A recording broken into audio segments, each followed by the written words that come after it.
Hello everyone and welcome to Stan the Wine Man TV. I am your host, Stan Rattan, and this is the Blue Collar Wine Show. And I want to remind you that wine is not a mystery, it's just a beverage. Today we're going to do rosé. And you might ask me, well, why are you doing rosé? It's February. That's exactly why I'm doing rosé. Not only does rosé promise that soon there'll be warm weather, although right now it's beautiful and sunny outside after it rained all morning. But also rosé should not be considered just a summertime beverage. Rosé is a great wine. A lot of diversity in rosé. You can have it with a lot of different foods.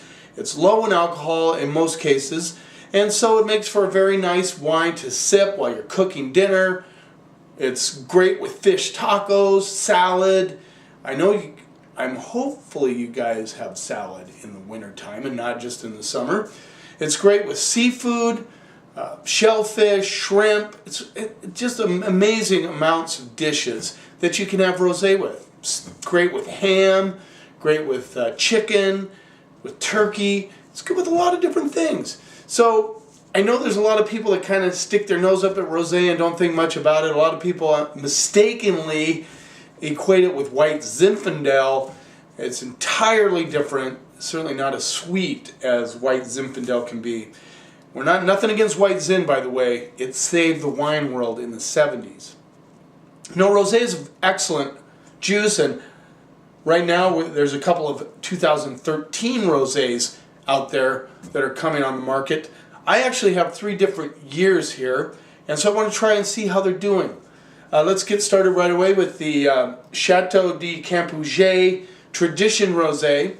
It is from Costières de Nîmes. Sorry, Alan, if I butchered that. I have a French guy that keeps reminding me that I'm butchering some of these French words. So there's your bottle. This rolls in at about $8. Crazy value. Campouget, Costières de Nîmes. And this is a rosé made from 30% Grenache Noir and 70% Syrah. So let's give the wine a little rinse. Now, Costières de Nîmes is down in the furthest southwest corner of the Rhone Valley. Used to be considered part of Languedoc, but now it's its own vineyard. It has about 8,600 vineyard acres. And so it's a serious wine producing area, and a lot of great values come out of there. So let's see what we get on the nose with this one. I get a little bit of like an oatmeal strawberry action going on with a little cherry background. A little perfumed. I like the nose on this one. Yeah, strawberries, cherries, a little bit of oatmeal action, which is interesting. I always seem to get oatmeal out of wines. Maybe I'm the only one, but certainly hope I'm not. I get a little bit of that, kind of that herbal component that comes through. Let's see what we get on the palate.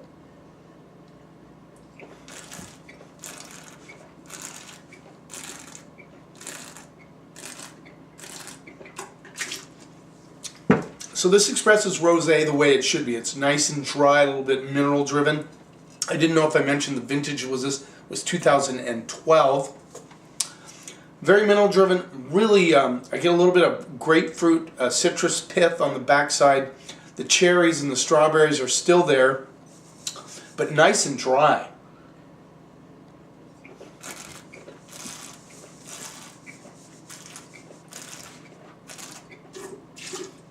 And that's really what makes a rosé so versatile, is the dryness of it. I mean, I can see this going with shellfish easily, fish tacos, any sort of really fish. It would even go with salmon. Maybe it depends on how heavily you season that salmon. But certainly it has a strength and the dryness.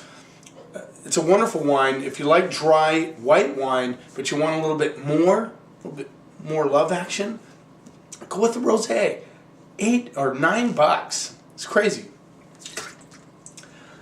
I would give this one a B-. and the only reason I say B minus, it's got a lot of good things going on. I think it's a little bit lacking on the mid palate, just slightly. It's a very good rosé. It's a B minus rosé for $9. Are you serious? Certainly would go with a lot of different foods. So look that one up. It's actually Chateau de Campouget is readily available in many grocery stores. At least it should be. And you might want to look that one up if you're looking for a good rosé to try. Now we're going to move into 2013. This was going to be the first 2013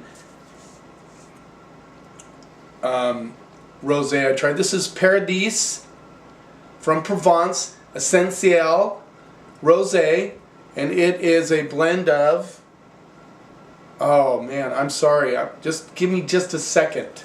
I'll be right back. Hold on. I have the composition of this rosé. Let me get it.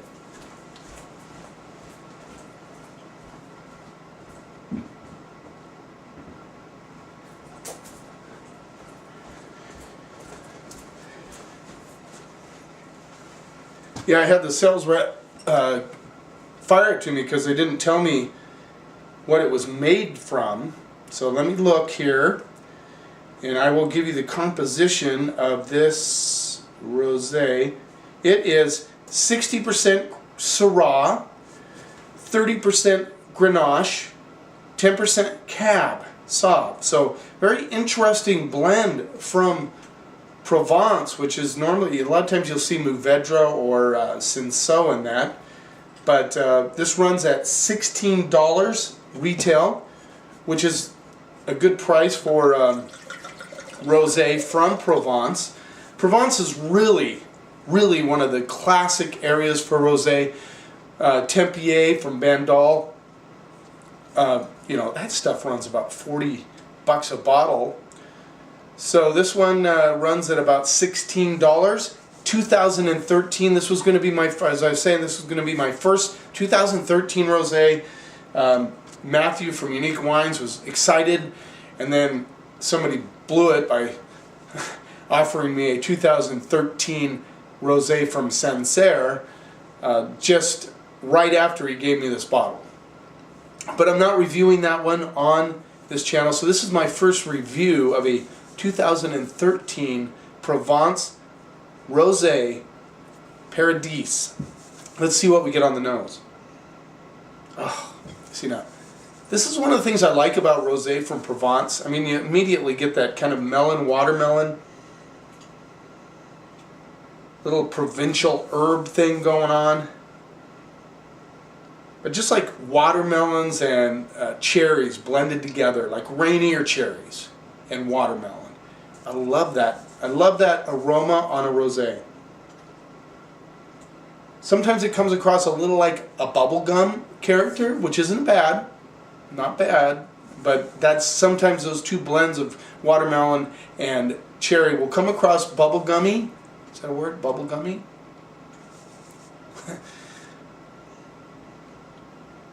Even getting a hint of a little bit of a raspberry component coming through. Let's see what we get on the palate.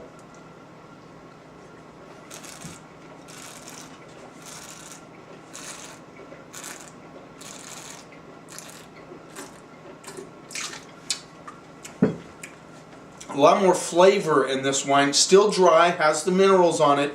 A lot more flavor though than the Campouget, which I like.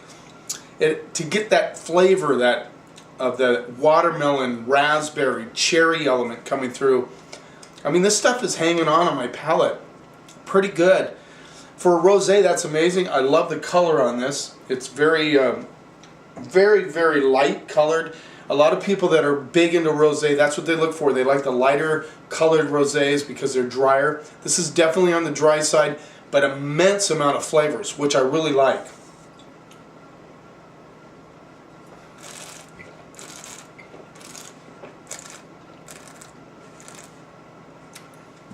Yeah, there's a nice kind of a burst of, it gets a little rounder on the mid palate, but finishes dry, but the dryness is, it's great balance on this rosé. I'm really liking it. Scott Murphy, buy this stuff. It is really good. Scott Murphy wanted me to tell him what I thought of this rosé. I love it. It's a good rosé. I'm giving this rosé an A-, only because I've tasted rosé from Bandol that just blow your mind. This could be an AA. Let's go AA- on this. Great balance, tremendous finish, great flavors. I mean, there's a lot of fruit coming through on this. The watermelon's hanging out. A little bit of watermelon rind, barely on the back end. It doesn't go bitter, stays dry, good balance. I'm going to give this an AA-. $16. I could drink this. I could drink that baby all day. Let's move on to the next one. Now this one is the Marival Rosé, which is the winery that Angelina Jolie and Brad Pitt bought, but this is the vintage before they bought it. This is 2011 Chateau Marival Côte de Provence Rosé. They called it Pink Floyd. This is 2011, and I wanted to do an 11 just to show you that rosé can get better with age. I didn't try it in 2011, so I'm not an authority on that, but I'm telling you right now, I really like this one. This is probably the 4th bottle that I've consumed. I haven't tried it recently, so I want to see how it's holding up. This is 60% Cinsault, which is, by the way, my favorite grape for rosé. This is my personal. I love rosé from Cinsault. 30% Grenache, 10% Syrah. So it has a lot of the things as a Paradis did. However, it has Cinsault instead of Cab, and the majority is Cinsault. Whereas in this one, the majority was, let me look one more time, was Syrah. So, my first experience with this rosé, Marival, oh, they called it Pink Floyd. They shot, did I say that? They shot, or they recorded, Pink Floyd recorded part of The Wall at this winery, the Chateau. So that's why they were able to put Pink Floyd on the label. It's a little corny. I've had a little bit of a problem with that at the store until I gave them the story. Then it was rather cool. So let's see what we get on the nose.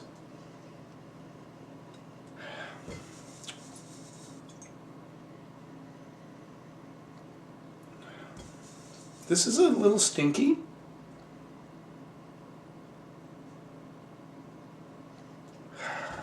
A little more challenged than the Paradis. I get a little like a stinky cheese, like almost like Cambozola action, like a little blue cheese with a little bit of cream cheese in there. There's a little bit of strawberry notes coming out. I get a hint of watermelon on it. So the nose is very interesting, not quite as expanded as the Paradis, not quite as big as that, but it's still interesting nose. Let's see what we get on the palate.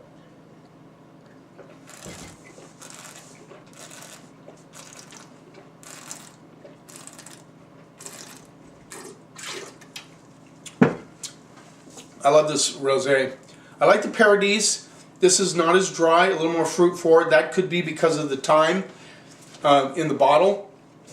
You know, the fruit is kind of taken over. When I took it out of the fridge, it had some crystals on the backside. They've re-entered into the liquid form.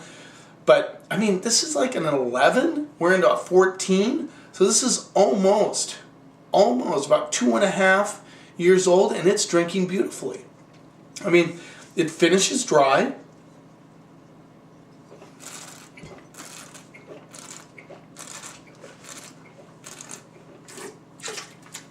It's got nice watermelon. There's minerality in there. I get a little bit of watermelon, a little rind.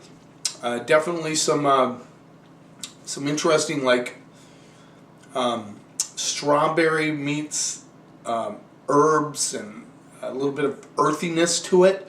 Very interesting rosé. I know now why I bought a few bottles of this rosé. And like I said, it's 2.5, almost 3 years old. So don't be afraid of a rosé that's a little bit older. They do develop. This might not have been as fruity when it first came out. Even in the